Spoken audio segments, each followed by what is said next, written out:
Hello, and welcome to the class of people management.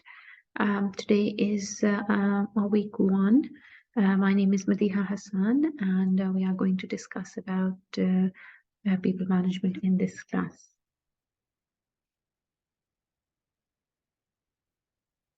Yes, so the learning outcomes for this course are critically evaluate the effectiveness of a range of management and leadership models, then understanding the role of personnel HRM specialist, and understand experience of working within a team, and of reflecting on your personal skills and areas of development, and then research, analyze, and present complex information as a part of a team. So teamwork is very important in this course, as you can see. Moving on towards next about your assessment. So this assessment is an individual report. At the end of the semester, you have to submit an individual report, which is going to be 4,000 words. It has two parts, and the weightage is 100%. Submission date is obviously, it depends upon, it is somewhere at the end of your semester. And then learning outcomes that are assessed are all of them, 1, 2, 3, and 4. Okay, and details of assignments you can also see on the assignment brief when it is going to be launched, and we will discuss that in detail in our class. Okay, so what is people or human resource management? These two words are used interchangeably quite a few times, and people management is somehow similar to human resource management. Let's see how. Organization have one thing in common, and that is people. People make their business work, and businesses cannot be run without people. How to motivate them, how to incentivize them, how to make them work. These are the things which we're going to learn in this course. As you can see in the picture on the screen, people management is revolved around these recruitment, compensation and benefits, safety and wellness, organization, then training and development, performance management, and engagement and retention. Okay. Yeah. So people or HR management, you can see that they are used interchangeably, refer to the practice of recruiting, training, engaging, and retaining of people. So these are the activities that are done in all the companies, okay, all the businesses, and why it is done to optimize their talent and to maximize their productivity. So companies actually, they do HR management to optimize their or maximize their productivity through people. Okay. Similarly, HRM is essentially concerned with what are the things that are included in HRM is how people are employed. Same as you can see, just the words are different. So recruiting, employed, managed. In management, you can say how they're rewarded, how training and development is done, developed, rewarded, and moved on, let go of in firms. So even when people leave, that is also HRM. Okay, that is also a concern of HRM. Then moving on towards the next. Okay, the next slide. Yeah. So human resource management system. What is a human resource management system? HRM is managed by the organization human resource system. So previously what we used to have, there was a HRM system, there was a HRM department, and people were managed manually most of the time. So their leaves were managed manually, and their attendance was managed manually. Then there was some systems that were introduced, which are called HRM systems, in which everything is now, as you can see in the figure, or in the chart which is available here, which is by Mathis, RL, and Jackson. It was given in 2010. And it's the third edition of their book, which says Human Resource Management. You can see HR strategies, policies, processes, practices, programs. So organization. First is organization. Organization means design, how jobs are designed. Then so resourcing. Resourcing means HR planning. How many people are needed, when we are going to need that, and then recruitment, selection, and talent management. So these are all the things included in resourcing. Then in learning and development, overall organizational learning, individual learning, development, and reward. Then comes reward management, reward management, job evaluation, grade and pay, compensation and benefits. All these things are included in that. And as you can see at the bottom, performance management, the arrow goes towards talent management, and the arrow goes towards individual learning, development, and compensation and benefits. And in the end, employee relations, which are also very important, which includes industrial relations and health and safety. Okay. Yeah, so if we go towards the next one, so it says it takes into account organizations' internal and external environments. So what are the external environments? For example, the job market. Are people available in the jobs? What's happening? Is it going to be inflation? Then even after Brexit is one of the external. I think people, UK economy is facing shortage of employees because of Brexit and new rules. This is also included. Then internal environment, it means that what are the internal factors that are included in, for example, recruitment, selection, reward, and payment, etc.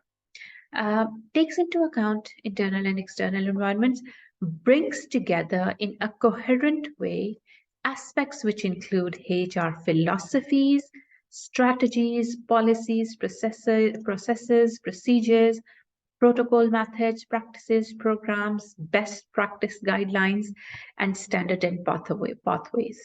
These are all the things which are included in a HR system. Okay, as you can see, this is a virtual example of HRM system. Okay, so you can see HR philosophies are made by looking at the external environment and internal environment, and HR philosophies somehow turn into HR strategy and policy. Okay, and then it is also capital management and corporate social responsibility. They all come together to make a policy. Okay. Yeah, for example, if it is rewarding strategy, so in rewarding strategy, or just if they want to set salary, okay, so salary, what are the external factors? External factors means that they need to make sure that, okay, what is the minimum wage in the UK? That is an external factor. If minimum wage is 10, 11, 12%, 12 pounds per hour, you cannot give less than that. It means that is an external factor which is affecting your HR strategy. Similarly, internal. For example, if the company is growing and more people are needed, it means that internally we need more people. Our HR strategy and policy should be in such a way that we promote, we recruit more. Okay. Now, if you look at the HR policy includes organization, again, people resourcing, how people are resourced, workforce planning, their recruitment and selection, talent management, health and safety, employee well-being, HR policies, all these things are included in that. Similarly, learning and development. What is learning and development? Organizational learning, individual learning, management development, performance management, employee engagement, all these things are included in that. Okay. Then comes reward management, job evaluation, base pay management, as I already discussed, then merit pay. If someone is a high performer, you need to pay them accordingly. Okay, otherwise what will happen? Pay in, not in the sense of in terms of money, but in terms of other benefits as well. Okay, and then employee benefits, employee relationship, industrial relations, employee voice is very important, and communication. So this is all. If in a company, in a business, in an organization, they may not have everything which is in this one, but this is the one of the classic example of virtual example of HRM system, human resource management system. Okay. Okay, so moving on towards next, why it is important, why people management, why do we need to manage people, why do we need HRM? Because organizations need people, organizations need employees, organizations need people to run their business, okay, run there to achieve their goals. So it is important to treat employees well, to have a proper HR system in your organization to complete organizational goals. Then team coordination, you know how important teamwork is. So it is very, very important to have a proper HR system in your organization to facilitate team coordination, improving performance, improving motivation. Imagine if a company has a proper recruitment methodology, they are training and developing employees well, they are rewarding their employees well. What will happen? Employees will be motivated, engaged, and satisfied. And which is good. And a satisfied employee, a motivated employee is going to work more, okay, or give their full potential to make your organization successful, which is also one of the motive of the HR system. Then data and compliance. It's also very important. So we need to have data. If we are going to have a HRM system, we are going to get all the data of the employees, which is very important to for them to for organization to manage people. Okay. And last, work culture. People make your culture. People make organizational culture. And whatever people have in their minds about an organization, that is going to be with them forever. Okay. So these are all the reasons or objectives of people management or human resource management system. Okay, so some of the functions of HRM system, recruiting and selecting new employees, developing staff. It could be new or it could be maybe promoting inside the organization. Okay, training and developing staff for the job. It is very important. If you're not going to train your staff well, if you're not going to develop now, then obviously there will be employees will not be satisfied, they will not be satisfied, or they are not going to be trained enough, they won't be working in their full capacity. Okay, especially the technical training, performance management and appraisal. It is also very important. Employees need to know that, okay, they are rewarded fairly, equally. Okay, pay, recognition, reward, benefits, motivates, and retain good staff. So it is as People say that, oh, we are not able to find a good organization to work in. Similarly, for organizations, it is very, very hard to find right people for the job. And if they find it, it's very difficult to retain them. Why? Because highly motivated people um, have more, um, have they would require different kind of pay recognition, rewards, and benefits. Okay, so we need to understand each and every individual before rewarding them. Yeah, so why HRM system is important. So this is a classic example. These are the two very known examples. First one is Birmingham City Council is liable for 757 million in equal pay claims. Equal pay. Why? Because women were paid less than men for the same job they were doing. Yeah, this you you will be shocked by this. That and it is not very old. It's not even a decade old. Okay. So what happened is, for the same job in Birmingham City Council, it's a government organization, and they were paying for the same job more to men and less to women.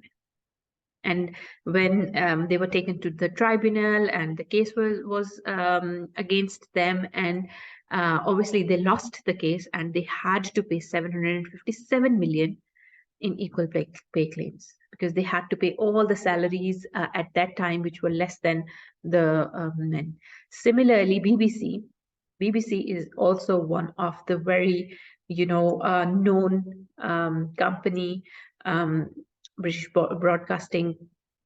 So what happened with them? There was a lady, her name is Samira Ahmed, and she actually she claimed that she is being paid less than her counterpart, which was doing the same job, but he was paid how much more? More, I think she was paid 440, and her counterpart was being paid £3,000 for the same job. So she took BBC into court against the tribunal, and the decision was that yes, that she was paid less, and then she got compensation regarding that. So where HRM stands here? Why HRM is important in these two cases? Because rewarding and equal pay. So all the rules related to, all the laws related to human resource management, some of them are Equal and Equality Act, okay, then Employment Rights Act. So these are the things which HRM system needs to know, that okay, we need to follow them in order to avoid these claims. Okay. Yeah, so a few things for you to think about. The first thing is, if you have any experience of your own working at a work placement or paid employment or voluntary service or objectives of an organization, what do you think? What examples of people management did you observe? So you have to think, any good examples, bad examples, what type of challenges, risks, issues did managers face in managing others? Diversity, equality, dealing with different kind of cultures. So these could be the things which could be challenges. Then what range of behaviors, issues, and policies come under the umbrella of HRM? So these are some questions for you to think. Okay. Examples could be being a good role models, recruiting a new sales assistant, motivating staff to do. This is another activity which you can do in your own time. It includes discuss and write down your thoughts. How would you respond to these people management issues? For example, the first one is I would like to reduce my working hours so that I can look after my disabled sister. Can I start at 10 a.m. each day? This is actually a request for flexible working. Why? Because the person wants to take care of their disabled, which is obviously the person is caregiver. So how would you respond? Would you say no or would you say yes? You need to think about the legal issues involved in it. Second one is I need to work term time only from January, because I am adopting a child. Again, adoption, you need to see the government rules in that. So in adoption, same rules apply as maternity. Do they get the leave after that? Yes. And how much is it? So HR managers should be aware of it. You cannot say no. No, I don't care if you're adopting it. No. So you need to have a policy. You need to know that, okay, what happens if someone comes and asks you that, oh, I want to adopt a child. What is the government rule behind that? Third one is I am training for the Olympics, so I'd like to change my work shifts around my training schedule. Can I switch to a flexi hour contract? You can see what is the policy of your organization. You can see what are the legal issues involved in it. Are you legally bound to provide flexibility to people who request for flexibility? Then you have to. Okay. If you're not going to do that, remember, if you're not going to do that, then legal action can be taken against the companies, which is going to affect similarly as we discussed the previous two examples. Okay. So in this semester, you are going to be working in groups, okay, mostly in groups, or we would say teams. Why? Because teamwork is one of the most important skills which companies are looking at in order to employ people. Okay, so you will be divided into groups and you can work collaboratively during this time. Okay, so these would be the group names. We will be discussing this in later. And after the class, when you are done, this is a post-class activity which you need to perform, which says produce a 5 minutes presentation for next week. So when you go home, you have to prepare a 5 minutes presentation. You can contrast two organizations' HR policies. For example, if we look at British Airways or Ryanair, how Ryanair is recruiting, how British Airways is recruiting, how Ryanair is training and developing their employees, how British Airways is doing it, rewarding strategies. Similarly, Asda, Google, Amazon, Mercedes, the cooperative, okay? So you have to take two organizations and you have to compare their recruitment and selection, training and development, performance and management appraisals, and reward and pay. Okay, thank you so much. And this is the end of our session. This is the reading material that we took all these presentations from. One of the very important book, which is going to be staying with you, is Michael Armstrong's book. The first edition came into 2009, but now I think we are at the 11th edition of that. So I would strongly recommend you to get that book and read it, because it is updated almost every year to keep up with the new knowledge which is coming related to HRM. Okay, thank you so much and see you all next week.